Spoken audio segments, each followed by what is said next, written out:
Nagbigay ng kanyang saloobin ang pambansang Marites na si Xian Gaza tungkol sa isyu ng public appearance fee ng aktor na si Ian Veneracion.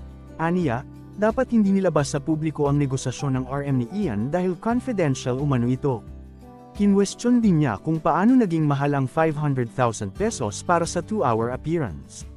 Sinabi niya na dapat ay pumili sila ng artista mula sa GMA7 kung masyadong mahal ang talent fee para sa kanila.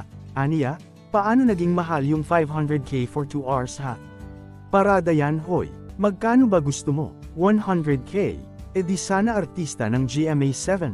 Yung kinuha mo, Ian Veneracion yan hoy. Institusyon na yan sa industriya. Yan ang hirap sa inyo eh. Mag-i-inquire kayo tapos kapag namahalan kayo madi-disappoint kayo at magsasalita ng hindi maganda. Ano pala gusto nyo? Kayo ang masunod sa presyo. E di sana ikaw na lang pala ang pumarada, Ronaldo. Nakatipid pa kayo. Matatandaang isiniwalat ng writer-director na si Ronaldo Carballo. Nakalahating milyon umano ang talent fee na hinihingi ni Ian Veneracion para lamang sa 2 oras na pagparada sa isang fiesta sa Tarlac at additional 100k per hour kapag lumagpas sa 2 oras. Namamahalan daw kasi siya sa hinihinging bayad ng aktor. Ang mahal pala ni Ian Veneracion for a public appearance.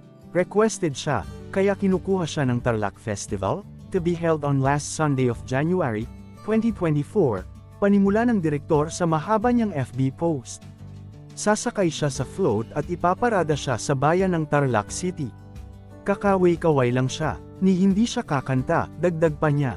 Samantala, wala pang tugon o reaksyon ng kampo ni Ian ukol sa issue.